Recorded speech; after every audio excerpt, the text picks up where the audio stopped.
I want to put those two photographs of this person of interest back up because, John, I mean, looking at these two photos, I would think somebody must recognize this person. If you didn't know him and you passed him in the street, maybe without the hat and glasses, you probably wouldn't. But if you did know him, there's a pretty good chance you would. And we've seen that in many cases where people familiar with the person just say, I know who that is. I also want to show, I believe we have a photo from the roof which show a footprint. Is this the photo that you... So that's a photo of that position, and right there you can see the law enforcement markers at each spot.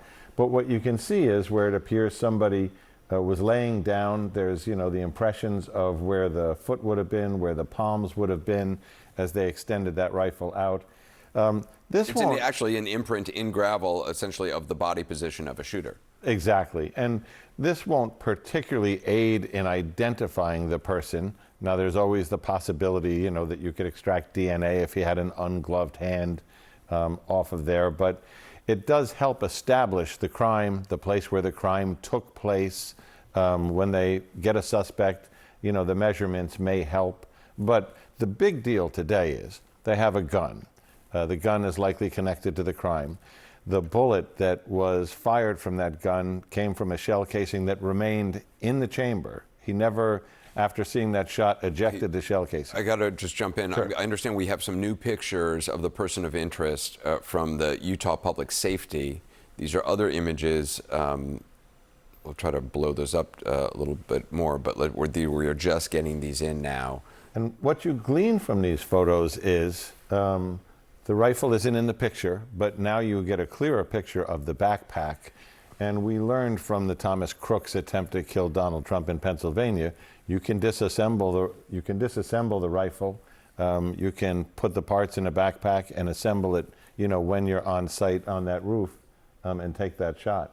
So, John Pistol joining us as well. The assumption is then that a rifle would have been disassembled in that backpack and brought up, if that is in fact the killer.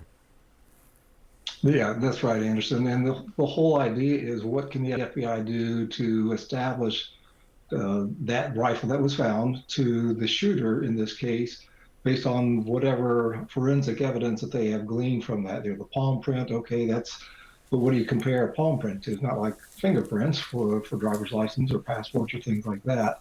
They'll also be looking for things, any digital evidence. Was there anything clearly on the web or perhaps on the dark web where this individual, whoever he is, indicated plans or planning or ideas, aspirational even, about wanting to commit some type of act that would be noteworthy? And then the question is, after 24 hours, as was mentioned earlier, the odds of finding somebody, a suspect like this, go down after 24 hours somewhat dramatically. And so it becomes more and more of a challenge. And to find the gun, that's great. To find any physical evidence, that's helpful.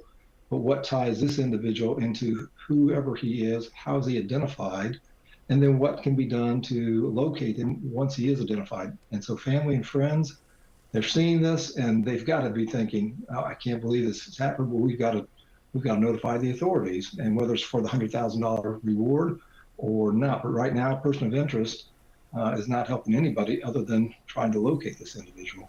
Brianna, what stands out to you so far, based on you know, the statements of investigators? What's out there? Yeah, well, quite a lot of information actually has been released. It's surprising that they haven't been able to get some leads on the photos, but there are some pieces that we can glean from this. One is the photo that's been released shows a flag emblem on the shirt that this suspect is wearing. I think that's pretty interesting, actually, either that he was wearing that to be able to fit in with this crowd at the rally, or that shirt was allegedly sourced from a Wounded Veteran Foundation. So it could speak to perhaps his background or maybe even a motive.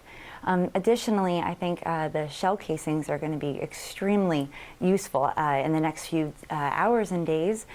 They're submitting those in a NIBIN that takes a couple days. It's like matching fingerprints, but with shell casings. That takes a little while, but with that, they're going to be able to see if that weapon was used in any other crimes across the nation, and that will hopefully lead police a little closer to that person of interest. John Miller, I mean, as John Pistole was saying, I mean, is time on the side of the investigators here? You know, time floats in these things. And what I mean by that is when we had Cesar Sayoc, the bomber who was sending pipe bombs, including to CNN across New York City, that went on for a number of days where we had nothing. And then literally at 4 o'clock in the morning, 3 leads came together, and then we had a name, we had a face, we had an address, we had a vehicle. With Luigi Mangione, we woke up that day with nothing, and then somebody spotted him in a McDonald's, and police came, and then we had a name, we had a suspect, and we had a murder weapon in a backpack. These things can turn on a dime. So the fact that they've put these pictures out, and now they put more pictures out, is to generate that lead bucket and make sure it's always full with calls coming in, because odds are, with this amount of exposure and this amount of resource, one of these is going to pan out. Yeah, I mean, anybody, given the skill that this person had to make that shot, somebody who knows this person, seeing this photo, I mean, that's another piece. That was not his first time shooting. Right, Somebody's going to know that in his background. Right, and clearly there's probably, I mean, John Pistole, there may be a gun range where this person has practiced that would even identify this person. Yeah, exactly. It's almost like from the movies or something where let's go to the gun range, and obviously tracing the gun, as Brianna was referring to, where was that gun acquired? Was it purchased legally? Was it acquired in on the black market? And the other thing that they would look at is how they can pursue this, identifying this person through all other means. So not only the physical evidence, the digital evidence, the dark web, as I mentioned, the neighborhood canvas, has anybody seen this person? But also, is this a trigger for some other person to use as a basis for taking some act that they think, okay, this is the start of what I wanted to do or we wanted to do, whether formally affiliated or just, again, thinking this, okay, this is the start of it. And this guy shot and killed Charlie Kirk, so I'm going to go and do something else, which I think, unfortunately, then leads to what you might get into later in terms of, are we going to see more virtual appearances rather than in-person appearances? And I imagine that would be the case for people who are wanting to appear in public up until a situation like this. John Pistole, let me ask you, you were the president of Anderson University in Indiana for 10 years. I mean, it's kind of a ridiculous, I mean, a question I probably wouldn't have asked a couple days ago, but are outdoor political events, whether on college campuses or elsewhere, just too difficult to secure unless there is a presidential level protection? Yeah, unless the person is bringing their own security package, whether as a top-ranking politician, president, VP, or speaker, or something like that, campus security cannot set up checkpoints. Any campus, however large or wealthy, absent a amazing undertaking of investment of resources.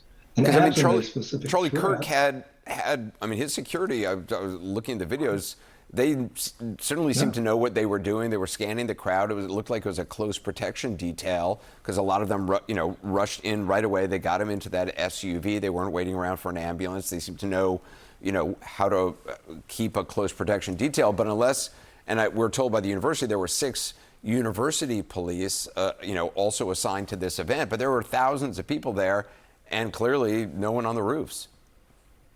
Right, and so you don't have, like in Butler, PA, you don't even have the Secret Service and the local police who are not coordinating as well as they should have, as the lessons learned. So here we have a good close package of security, but anything from a distance, obviously just not effective, and fatally so for Charlie Kirk. Yeah. Brianna, I mean, if it is true that the words and phrases were scrawled on the rifle and ammunition, what does that tell you?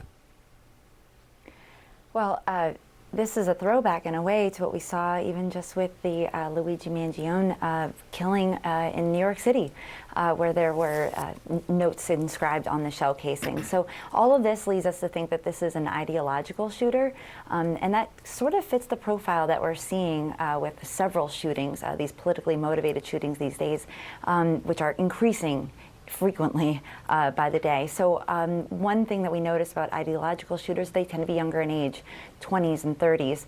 They tend to have a lot of experience with weapons. They tend to be loners, and they tend to really premeditate their crimes. Not perfectly so. I am confident that law enforcement will catch up with the shooter, but they do put a lot of energy into it because it's almost like a calling for them. They're fighting for some ideological reason. Brianna Fox, thanks very much. John Pistol as well. John Miller,